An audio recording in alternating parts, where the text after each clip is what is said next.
Ё-моё. Так, хорошо. Алло, алло, а вы меня слышите? Да, слышим, хорошо. Так, это я вижу Ваню, да? Да, здравствуйте. Мне же надо было что-нибудь выпить, корвалол или валерьянку. Так, Ваня, я хочу предупредить, Да. что бабушка как обезьяна с гранатой, знаешь? Это То есть куда объяснить? попадет, неизвестно.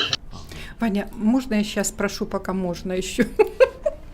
А вас это не основной вид деятельности? Сейчас стал основной. Вот я так и подозревала, что вы где-то профессионалы. Потом внук мой заходит, бабушка, с кем ты там переписывалась? Да, представляешь, с Димашем. Ну ты, бабушка, даешь.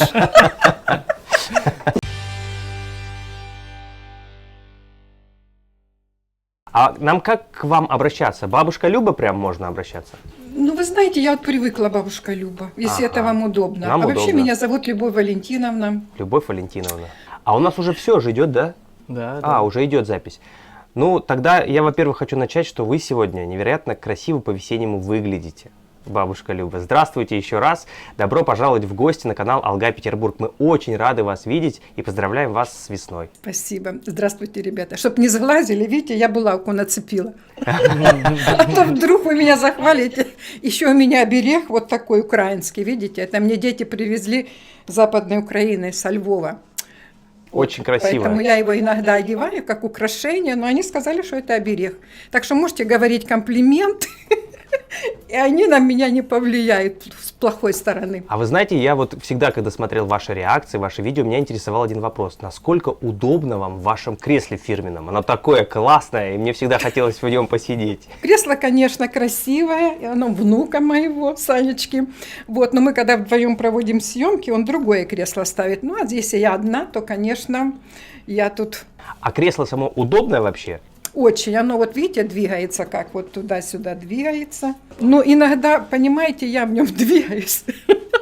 То поначалу мне говорили: внук, когда ты купишь бабушке нормальное кресло, а то она сваливается с него. Несмотря на то, что я уверен, что большинство наших подписчиков с вами очень хорошо знакомы и вас хорошо знает и любит, все-таки было бы неплохо, если бы вы немножечко рассказали о себе, то, что посчитаете нужным, чтобы мы с вами более так детально познакомились. Потому что я вас знаю только как именно бабушку Любу, как реакционершу, блогершу, как человека, которому нравится творчество Димаша. Да. Ну, если кратенько, то я могу сказать, что у меня 30-летний стаж работника Черноморского судостроительного завода. Кстати, в Ленинграде кораблестроение развито было так, как и в нашем городе. Мы были когда-то такими близкими друзьями. У нас очень часто приезжали ребята с Ленинграда, строили авианосцы на этом заводе. И ваша бабушка Люба проработала там 30 лет мастером участка и мастером сменным.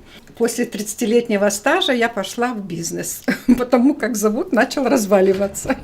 13 лет проработала в бизнесе. Вот, работала начальником отдела качества. Делали мебель детскую, которая фирма называется «Ренессанс». Ну, это не реклама, конечно, но фирма «Ренессанс» — это моих детей. Фабрика такая, где мы делаем детскую мебель. Так как я начальник отдела качества, то могу сказать, что мебель очень классная. Вот такая. А мы, кстати, не спросили, а вы с какого города? Город Николаев, город Корабелов. Я говорю, это на Южном Буге, у нас рядом море черное, база отдыха Коблева есть такая, Рыбаковка, Очаков, это все рядышком с нами. У меня муж военный прослужил вот в военно-морской авиации. А вот вы всегда были такой легкой, такой разговорчивой? Почему? Потому что вот не все люди могут так вот легко выражать свои мысли на камеру. Ну, я так думаю, что с детства, быстрее всего, что я очень любила петь, во-первых. Я в школе солисткой была, я в хоре пела. Вот. То есть сцена – это тот, наверное, пьедестал, который вот раскрепостил меня немножечко в этом плане. Поэтому я на камеру не боюсь, вот если вы заметили, да, говорить. В школе училась играть на баяне, играла недолго. Где-то после 30 я немножечко играла на гитаре. Вот. А так, конечно, я все время любила общаться с людьми, будем говорить так. Скажите, а вот все видели ваши первые реакции на Димаша. А вы можете рассказать чуть-чуть про то, как произошло самое первое знакомство? И я хочу дополнить, мне очень интересно, вы нашли Димаша или Димаш нашел вас? Ну, о том, что Димаш нашел меня, я не знаю, навряд ли. Я же начинала не сама, внука на канале. Он меня подсадил на BTS, мы корейцев с ним, да. Мы делали реакции на эту группу. Ребята такие харизматичные, эти прически, эти цвета радужные волос. Ну, мне понравились они. А потом пришли предложения послушать Димаша. Это была моя первая и самая провальная, я считаю, реакция. Такого позора я в жизни никогда не испытывала, еще как в тот раз. А что тут волосы шевелятся? Сейчас давление, наверное, поднимется.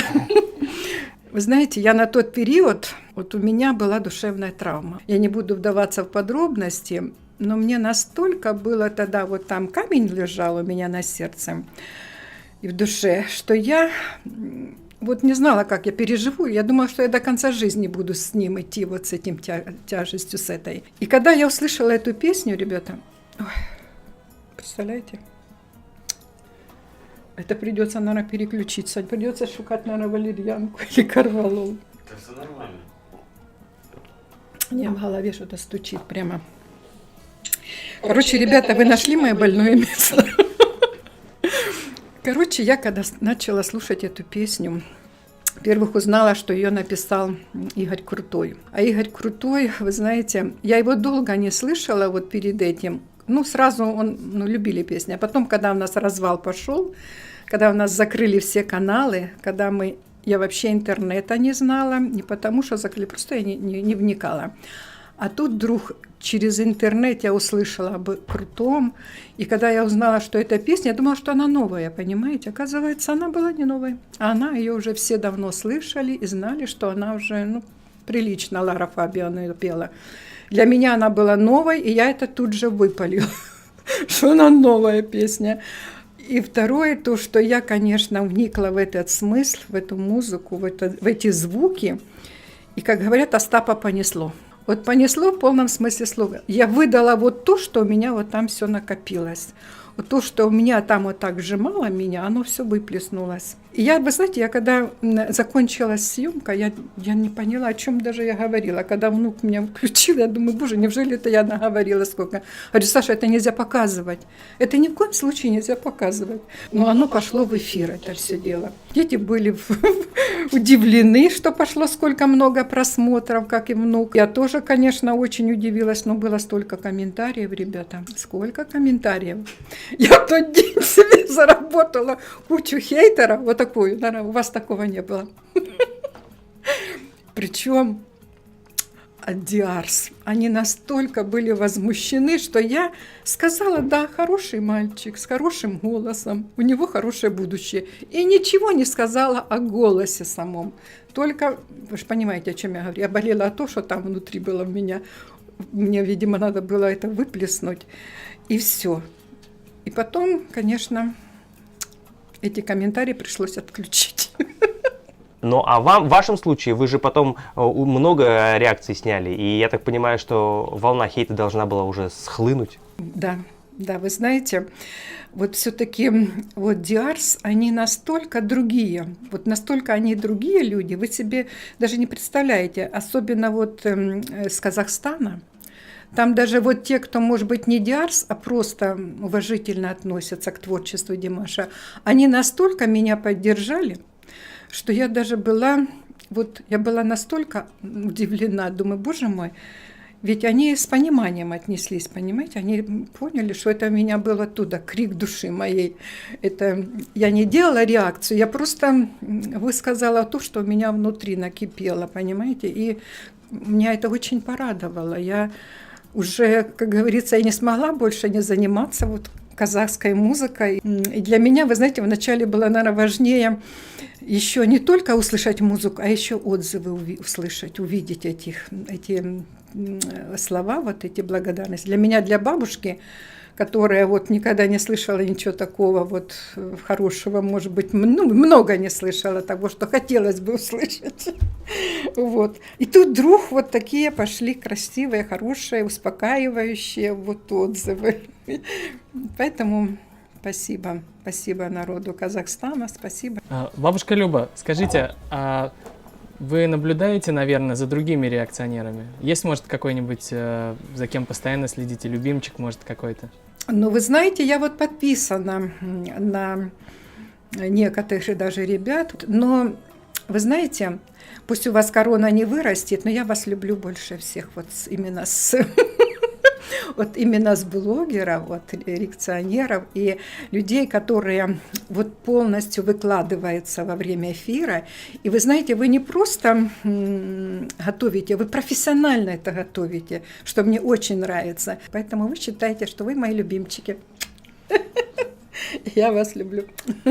А я вот хочу спросить вот о чем, что все мы знаем, что последний живой концерт Димаша Кудайберген состоялся в Киеве, и я знаю, что вы на этом концерте присутствовали. Вот сейчас, по прошествии уже года, что можете сказать? Утихли ли эмоции? Если не утихли, что осталось? Какая царила атмосфера на этом мероприятии? Потому что мы наблюдали за ним только вот через экраны. Так, Саша, принеси мою сумку, мне надо выпить таблетку. Саша, ну ты можешь задавать такие вопросы, которые не будут меня волновать? Какие вопросы? Ну я не могу. Ну какие вопросы? Задали киевский концерт. Разве я могу спокойно говорить? Я не... Принеси сумку с таблеткой, это надо выпить. Ребята, а можно паузу сделать?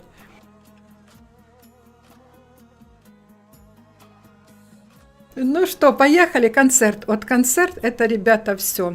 Это, наверное, то самое яркое и самое счастливое, что было в моей жизни. Вы знаете, вот, ну, наверное, после рождения 2 моих сыновей. Разве что. Я, конечно, получила подарок от детей старших. Они мне подарили на день рождения этот билет. Я его храню до сих пор еще. Вот накануне я стала Диарс Украины. Получила значочек. Ну, не одела, это не важно. Вот. И ждала с большим нетерпением этот концерт. И что вы думаете, подъезжая к Киеву, меня сын повез на машине с внуком, мы слышим, что передают, что Киев закрывают, ковид, так сказать, начинается вот эта пандемия, и все. И бабушка все в шоке. Я говорю, ну все, сейчас закроют. Не покажут нам Димаша, которого я ждала полгода, и вдруг нету. Но все прошло хорошо. Но это я все рассказывала в своем видео. Если кто захочет, можете посмотреть. У меня есть аж 3 видео, как я готовилась к концерту, как я ехала, как я смотрела. А смотрела, конечно, вы знаете, я или плакала, или пела. Вот там было 2 варианта. Или плакала, или пела. Каждая песня это было что-то для меня. С соседями повезло? Вы знаете, да. У меня рядышком сидела женщина. Вот мне вот 70 будет, а ей, наверное, 80 будет или в то время. И рядом дочь сидела с картиной. То есть они приготовились вручать картину. Я так поняла, что вот подарок приготовили. Поэтому соседи были очень-очень в таком же состоянии, как и я, захватывающим. И это было очень интересно. Я даже встретила... Вы знаете, я хотела так, чтобы меня никто не узнал, не увидел. Даже скажу почему. На тот период меня очень донимали хейтеры. Вы знаете, и замуж предлагали выходить, и там еще что-то там. Ну, в общем, всякое было. Но я думаю, не дай бог, кто-то меня узнает с этих вот ребят какие-то, ну, не совсем адекватные. А я там одна. Сын говорит, бабушка, тебя там украдут. Там сын говорит, мама, тебя там украдут твои женихи. Ну, короче, я сидела как мышка, никого не трогала, никого вроде не знаю. Но потом вот меня узнали, поговорили, пообщались, Санечку узнали, внука моего. А вот что было в тот момент, когда Димаш исполнял песню «Чернобривцы»? Ой, это было все. Это было все. Вы знаете, я, во-первых, каждый раз... У меня мурашки бежали, когда он говорил слово «дякую». Знаете, что такое слово «дякую»? Спасибо. Благодарю. Это на украинском языке слово «дякую». Он же выучил, наш мальчик, это слово. И он же выучил за одну ночь, представляете, за одну ночь выучил эту песню. Я не знаю, как там сложились обстоятельства, может быть, ему не разрешили спеть ту песню «Я люблю тільки тебе». Песня, помните, была на украинском? Может быть, Пономарев, ну, сам понимаете, ну, не дал добро, вот и все. А ему надо было что-то порадовать нас. Представляете, нас, любимых, ему надо было порадовать. Это было так трогательно. Я, во-первых, ревела сразу, потом начала петь. И пела, конечно, вы там, может быть, слышали концерт. Мы так пели, мы так наслаждались этим пением, боже мой.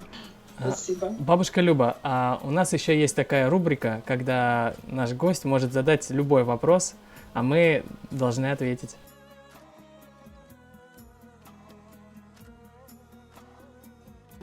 А как по-украински сказать «до свидания»? Мы знаем, как сказать «добрый день», «здравствуйте», «здоровеньки були», а как «до свидания»?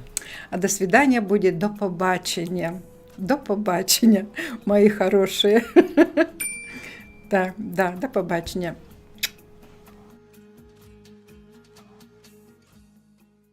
Если фильм вам понравился, поставьте лайк, подпишитесь на канал и включите уведомления, чтобы не пропустить важные новости о любимом артисте. Будьте здоровы, будьте счастливы и успехов вам! Команда «Алга Петербург».